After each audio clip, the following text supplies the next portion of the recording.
आइए सुनते हैं इस पुस्तक की पहली कहानी, स्वप्न सुंदरी। पश्चिम उत्तर प्रदेश का वो शहर मुझे बहुत प्यारा लगता था। इसलिए नहीं कि वहां बड़ी बड़ी इमारतें थी, पार्क थे, रेस्टोरेंट थे।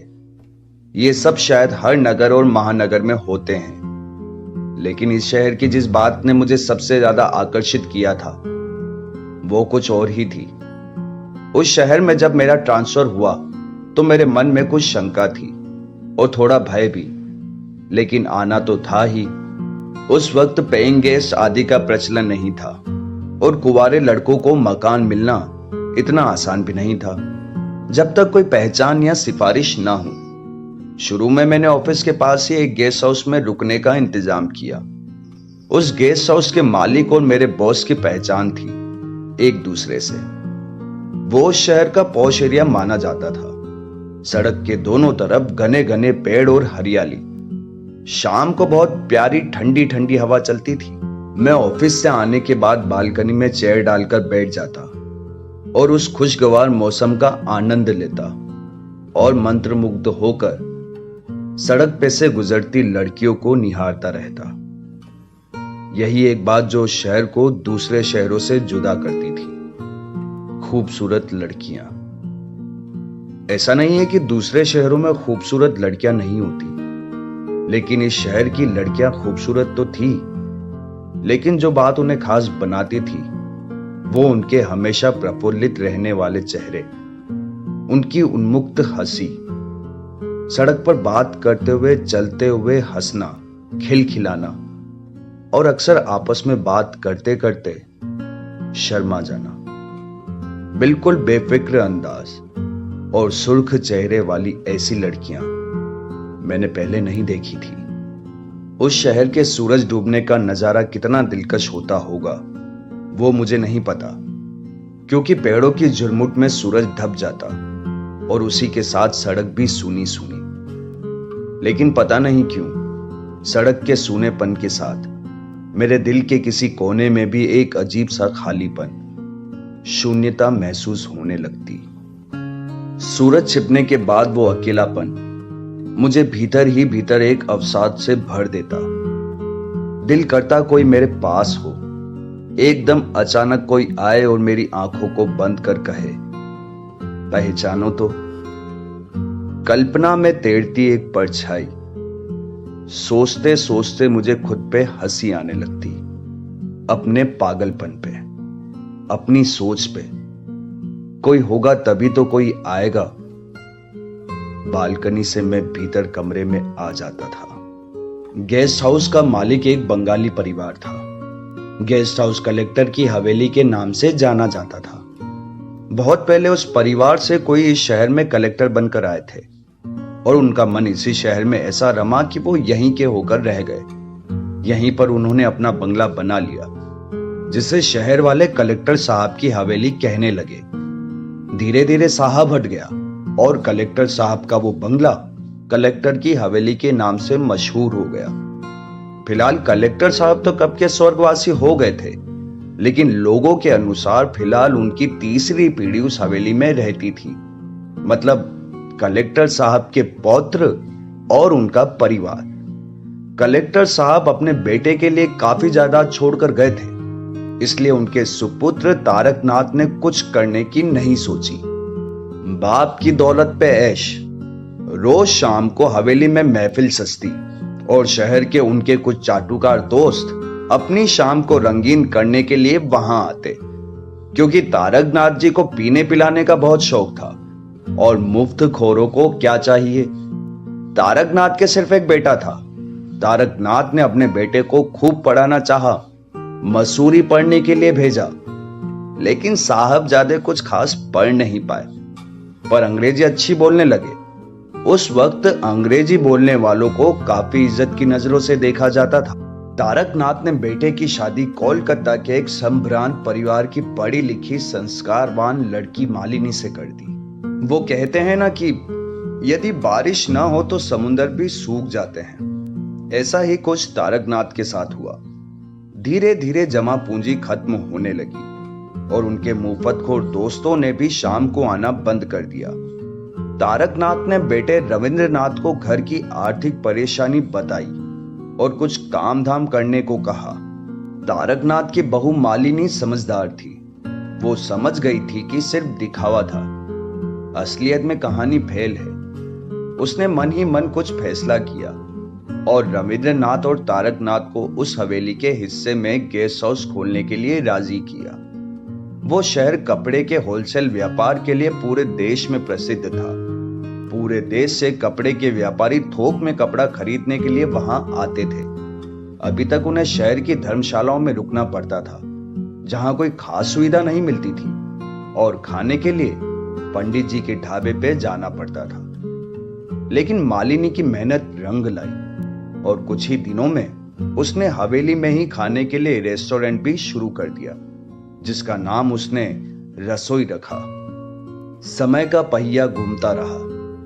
इसी बीच तारकनाथ लीवर की बीमारी से चल बसे और रविंद्रनाथ कुछ साल पहले कार एक्सीडेंट में मर चुके थे। रविंद्र और मालिनी की सिर्फ एक बेटी थी, पूजा, जो दिल्ली में पढ़ाई के साथ साथ कथक भी सीख रही थी। कोठी में अब तन्हा मालिनी और गेस्ट हाउस व रसोई के कामों में उसका हाथ बटाने वाले नौकर चाकर। जब मैंने गेस्ट हाउस में ही रुकने का फैसला किया था, तब इतना सब कुछ मेरे ऑफिस में कार्यरत उसी शहर के रहने वाले मेरे सहयोगियों ने बताया। मुझे पता था इससे बेहतर जगह मुझे नहीं मिल सकती, जहां रुकने और खाने दोनों का इंतजाम हो। हाँ, कुछ महंगा जरूर था, लेकिन कोई और विकल्प भी नहीं था मुझ जैसे सुविधा भोगी और आलसी इंसान के लिए। रात को 8 बजे के करीब मैं तैयार होकर निकलता खाना खाने के लिए रसोई में। कोठी के एक कमरे को डाइनिंग हॉल बनाया था, साथ में ही किचन और रिसेप्शन भी। रिसेप्शन पर सुबह से शाम के 6 बजे तक के लिए एक लड़का रखा हुआ था। उसके जाने के बाद मालिनी खुद रिसेप्शन पर बैठकर बिलिंग करती थी। इस समय मालिनी की उम्र 45 से कम नहीं होगी, लेकिन उसे देखकर कोई नहीं कह सकता था कि वो 35 से ज्यादा की होगी। करीने से बंदी साड़ी और कसे हुए ब्लाउज में उसका आत्मविश्वास साफ झलकता था। न माथे पे बिंदी, न सिंदूर, न होठों पे लाली। बिना किसी श्रृंगार के भी वो इतनी खूबसूरत लगती थी कि उस पे से नजरें हटाना मुश्किल था। रसोई में मेन्यू दिनों के हिसाब से फिक्स था, यानी पूरे सप्ताह के दिनों के हिसाब से, और खाने का स्वाद बिल्कुल जैसे घर का खाना खा रहे हो। उस दिन भी डेली रूटीन की तरह रसोई की तरफ जाने लगा। अपने अकेलेपन की वजह से मन थोड़ा उदास था। रसोई में जाकर खामोशा कोने में बैठ गया। थोड़ी देर में थाली आ गई। पता नहीं क्यों, लेकिन आज भूख भी नहीं लग रही थी। थोड़ा थोड़ा खाया और फिर अनमना सा उठ के चल दिया फर्स्ट फ्लोर पे अपने रूम के लिए। मालिनी से कभी मेरी बात नहीं होती थी, कोई वजह भी नहीं थी। मालिनी भी रसोई में हमेशा गंभीर मुद्रा में रहती थी, बस काम से काम। उसके चेहरे पर एक दैवीय आभा थी। रसोई में जब तक वो रहती, एक अजीब सी सुकून भरी शांति का माहौल रहता। बहुत ही धीमी आवाज में रिकॉर्ड प्लेयर पर बजता संगीत, लोकप्रिय फिल्मी गाने रसोई के पूरे माहौल को और भी खुशनुमा बनाते। कहते हैं पता नहीं वो आकर्षण मालिनी का था या खाने के स्वाद का, कि रसोई में आने वालों की संख्या दिनों दिन बढ़ती जा रही थी। रूम में आकर भी मूड ठीक नहीं हुआ। आज ट्रांजिस्टर ऑन करने का भी मूड नहीं हुआ। बस उस शहर की लड़कियों की हंसी और हंसते हंसते उनके गालों का सुर्ख हो जाना वही फिल्म की तरह आंखों के सामने घूम रहे थे, और गाना याद आ रहा था। फिर वही शाम, वही गम, वही तन्हाई है, मुझसे मिलने तेरी याद चली आई है। पर यही गाना क्यों, किसकी याद में? 21 वर्ष का हो चुका था, लेकिन लड़कियों के नाम पर सिर्फ अपनी बहनों से मेरी बात होती थी। कभी कभी उनकी कोई सहेली घर आती भी तो मैं एकदम उठकर दूसरे कमरे में चला जाता था। ऐसा नहीं कि बहनों की सहेलियां या पास पड़ोस की और लड़कियां मुझे आकर्षित नहीं करती थी। मेरा खूब मन करता था उनसे बात करने का, पर पता नहीं क्यों वो मेरा संकोच था, शर्मीलापन था। क्या था कुछ समझ नहीं आता था मुझे। उस दिन आंखों में नींद नहीं थी। ऐसा पहली बार हो रहा था। मन बेचैन था। कमरे में एक अजीब सी घुटन सी लगने लगी। कमरे से बाहर आ गया। बालकनी में पूरा शहर अंधेरे में गुम था। इक्का दुक्का स्ट्रीट लाइट की मध्यम रोशनी। डर सा लगने लगा। घबरा कर वापस रूम में आ गया। दोबारा सोने की कोशिश की, लेकिन किसी से सुना था कि नींद के लिए तन का नहीं, मन का थका होना जरूरी है। शायद यही मेरे नींद न आने की वजह थी। सारी रात यूं ही इधर उधर के ख्यालों में करवटें बदल बदल कर गुजार दी। सुबह होने के इंतजार में बार बार घड़ी देखता। उस रात घड़ी की कई सुइयां बहुत आहिस्ता आहिस्ता खिसक रही थी। खैर, किसी तरह भोर ने दस्तक दी। रूम पर सुबह की चाय 7 बजे आती थी। रोज मोहन को रूम खुलवाना पड़ता था आवाज लगाकर, क्योंकि मैं गहरी नींद में सोया होता था। लेकिन आज मैं बेताबी से उसका इंतजार कर रहा था। सारी रात न सोने की वजह से सर में बहुत तेज दर्द था।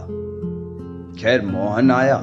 उसके चेहरे से लग रहा था कि उसे यकीन नहीं हो रहा था कि मैं जगह मिलूंगा।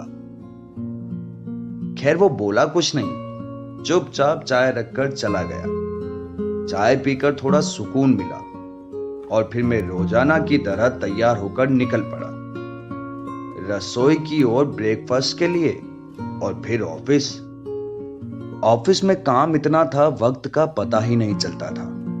लंच के लिए कहीं नहीं जाता था। ऑफिस के साथी घर से लंच लेकर आते और मैं भी उनके सबके साथ शेयर कर लिया करता था। एक रूटीन सी जिंदगी। लेकिन उस दिन फिर से मुझे शाम होने का इंतजार था। बालकनी में हंसती खिलखिलाती लड़कियों के दीदार करने का इंतजार। अब ये रोजाना ही होने लगा था। शाम को थोड़ा सा सुकून और फिर एक गहरी उदासी। कभी नींद आती, कभी नहीं, लेकिन आदत पड़ गई थी अब। कभी नींद आती तो सपने आने लगते, तरह तरह की खूबसूरत चेहरे वाली लड़कियां, माला सिन्हा, वहीदा रहमान, मीना कुमारी, मधुबाला जैसी अप्सरासी लड़कियां सपने में नजर आती।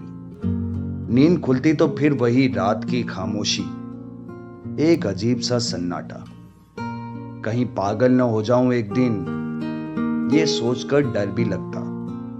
भगवान को याद करता, थोड़ा डर कम होता। सोचता कि भगवान भी कितने दयालु होते हैं, अपने भक्तों को मुसीबत में देखकर एकदम प्रकट हो जाते हैं। उस दिन रविवार था, ऑफिस नहीं जाना था।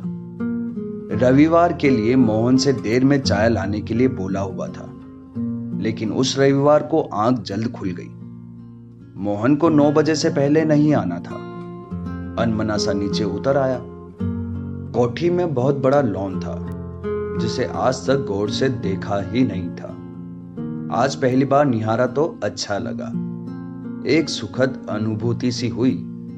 दिल ने कहा कि थोड़ा लॉन में टहल लिया जाए, शायद और भी अच्छा लगे। लॉन में जाने के लिए एक बहुत छोटा सा गेट था।